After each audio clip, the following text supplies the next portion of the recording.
आयु बुद्धि आरोग्यता या चाहो संतान, शिव पूजन विधिवत करो, दुख हरे भगवान। स्वागत है आपका हमारे चैनल पर। हर हर महादेव, जय भोलेनाथ। आज के इस वीडियो में हम आपको सुनाएंगे रविवार प्रदोष व्रत की कथा। इसके अलावा आप सभी प्रकार की व्रत कथाएं हमारे चैनल पर सुन सकते हैं। सभी व्रत कथाएं सुनने के लिए और हमसे जुड़े रहने के लिए आपको केवल हमारे चैनल को सब्सक्राइब करके बेल आइकन पर प्रेस करना है। और आज की कथा अच्छी लगे तो लाइक करें, शेयर करें, साथ ही कमेंट में अपने विचार भी अवश्य लिखें। तो चलिए अब हम शुरू करते हैं रविवार प्रदोष व्रत की कथा। एक समय सर्व प्राणियों के हित के लिए परम पावन भागीरथी के तट पर ऋषि समाज द्वारा विशाल गोष्ठी का आयोजन किया गया। विज्ञ महर्षियों की एकत्रित सभा में व्यास जी के परम शिष्य पुराण वेत्ता श्री सूत जी महाराज हरि कीर्तन करते हुए पधारे। सूत जी को देखते ही शौनक आदि 88,000 ऋषि मुनियों ने खड़े होकर दंडवत प्रणाम किया। महाज्ञानी सूत जी ने भक्ति भाव से ऋषियों को हृदय से लगाया तथा आशीर्वाद दिया। विद्वान ऋषिगण और सब शिष्य आसनों पर विराजमान हो गए। मुनिगण विनीत भाव से पूछने लगे कि हे परम दयालु, कली काल में शंकर की भक्ति किस प्रकार और किस आराधना द्वारा उपलब्ध होगी, हम लोगों को बताने की कृपा कीजिए, क्योंकि कलयुग के सभी प्राणी पाप कर्म में रत रहकर वेद शास्त्रों से विमुख रहेंगे। दीन जन अनेकों संकटों से त्रस्त रहेंगे। हे मुनिवर, श्रेष्ठ कली काल में सत्कर्म की ओर किसी की रुचि नहीं होगी। जब पुण्य क्षीण हो जाएंगे तो मनुष्य की बुद्धि असत कर्मों की ओर खुद ब खुद प्रेरित होगी, जिससे दुर्विचारी पुरुष वंश सहित समाप्त हो जाएंगे। इस अखिल भूमंडल पर जो मनुष्य ज्ञानी होकर ज्ञान की शिक्षा नहीं देता, उस पर परम पिता परमेश्वर कभी प्रसन्न नहीं होते। हे महामुने, ऐसा कौन सा उत्तम व्रत है जिससे मनोवांछित फल की प्राप्ति होती है? कृपा करके बताइए। ऐसा सुनकर दयालु हृदय श्री सूत जी कहने लगे, हे श्रेष्ठ मुनियों तथा शौनक जी, आप धन्यवाद के पात्र हैं। आपके विचार सराहनीय और प्रशंसनीय हैं। आप वैष्णव अग्रगण्य हैं, क्योंकि आपके हृदय में सदा परहित की भावना रहती है। इसीलिए हे शौनक आदि ऋषियों, सुनो, मैं उस व्रत को तुमसे कहता हूँ जिसके करने से सभी पाप नष्ट होते हैं। धन वृद्धि कारक, दुख विनाशक, सुख प्राप्त कराने वाला, संतान देने वाला, मनवांछित फल प्राप्ति कराने वाला यह व्रत मैं तुमको सुनाता हूँ, जो किसी समय भगवान शंकर ने माता सती को सुनाया था। और उनसे प्राप्त यह परम श्रेष्ठ उपदेश मेरे पूज्य पाल गुरु जी ने मुझे सुनाया था, जिसे आपको समय पाकर शुभ बेला में मैं सुनाता हूँ। बोलिए उमापति शंकर भगवान की जय। सूत जी कहने लगे कि आयु बुद्धि स्वास्थ्य लाभ हेतु रविवार की त्रयोदशी को व्रत करें। इसकी विधि इस प्रकार है। प्रातःकाल स्नान करके निराहार रहकर शिव ध्यान में मग्न हो शिव मंदिर में जाकर शंकर जी की पूजा करें। पूजा के पश्चात अर्धपुंड त्रिपुंड का तिलक धारण करें। बेल पत्र चढ़ाएं। धूप दीप अक्षत इत्यादि से भगवान का पूजन करें। इसके बाद किसी ब्राह्मण को भोजन कराकर सामर्थ्य के अनुसार दक्षिणा दें। तत्पश्चात मौन व्रत धारण करें। व्रती को सदा सत्य भाषण करना आवश्यक है। हवन आहुति भी देना चाहिए। इससे अभीष्ट फल की प्राप्ति होती है। व्रती पृथ्वी पर शयन करे, एक बार भोजन करे, इससे सर्व कार्य सिद्ध होते हैं। श्रावण मास में तो इसका विशेष महत्व है। यह सर्व सुख धन आरोग्यता देने वाला है। यह व्रत सब मनोरथों को पूर्ण करता है। हे ऋषिवरो, यह प्रदोष व्रत जो मैंने आपको बताया, किसी समय शंकर जी ने सती जी को और वेद व्यास मुनि ने मुझको सुनाया था। शौनक आदि ऋषि बोले, हे पूज्यवर महामते, आपने यह व्रत परम गोपनीय, मंगलप्रद, कष्ट निवारक बताया है। कृपा करके ये बताने का कष्ट करें कि यह व्रत किसने किया और उसे किस फल की प्राप्ति हुई। तब श्री सूत जी बोले, हे ज्ञानियों, आप शिव के परम भक्त हैं। आपकी भक्ति देखकर मैं व्रती पुरुषों की कथा कहता हूँ। एक गांव में अति दीन ब्राह्मण निवास करता था।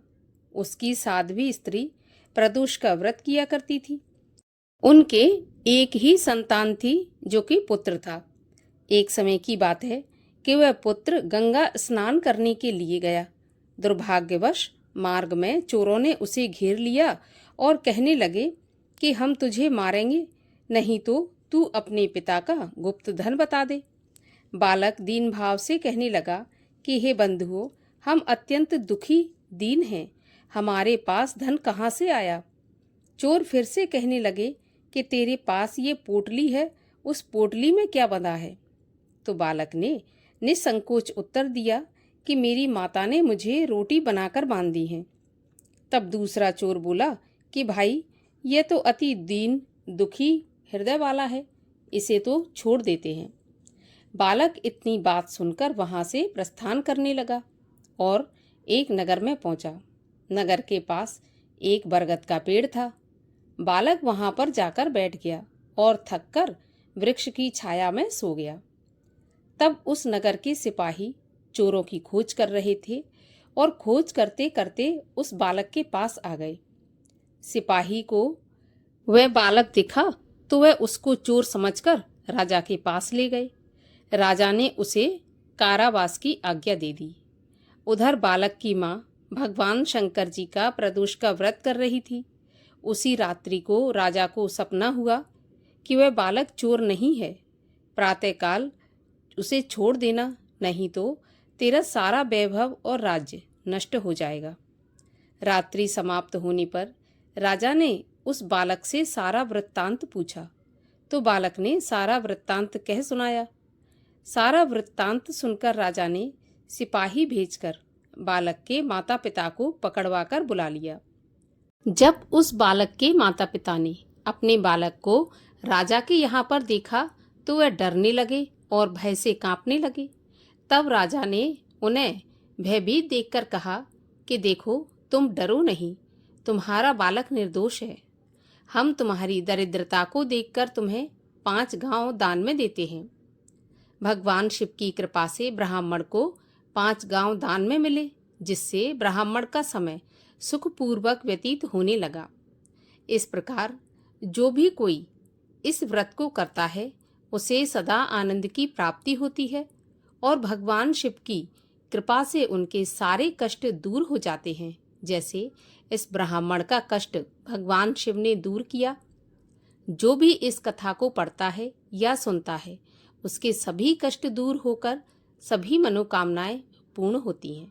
बोलिए शंकर भगवान की जय। आइए अब सुनते हैं भगवान शिव की आरती। ओम जय शिव ओमकारा, स्वामी हर शिव ओमकारा, ब्रह्मा विष्णु सदा शिव अर्धांगी धारा। ओम जय शिव ओमकारा, एकानन चतुरानन पंचानन राजे, हंसासन गरुड़ासन वृषवाहन साजे। ओम जय शिव ओमकारा, 2 भुज 4 चतुर्भुज 10 भुज ते सोहे, तीनों रूप निरखता त्रिभुवन जन मोहे। ओम जय शिव ओमकारा, अक्षमाला वनमाला मुंडमाला धारी, चंदन मृग मद सोहे, भोले शुभकारी। ओम जय शिव ओमकारा, श्वेतांबर पीतांबर बाघांबर अंगे सनकादिक ब्रह्मादिक भूतादिक संगे। ओम जय शिव ओमकारा करके मध्य कमंडल चक्र त्रिशूल धरता जग हरता जग करता जग पालन करता। ओम जय शिव ओमकारा ब्रह्मा विष्णु सदा शिव जानत अविवेका प्रणवाक्षर के मध्य ये तीनों एका। ओम जय शिव ओमकारा त्रिगुण शिव जी की आरती जो कोई जन गावे। कहत शिवानंद स्वामी सुख संपत्ति पावे। ओम जय शिव ओमकारा। बोलिए शंकर भगवान की जय, बोलिए महादेव की जय।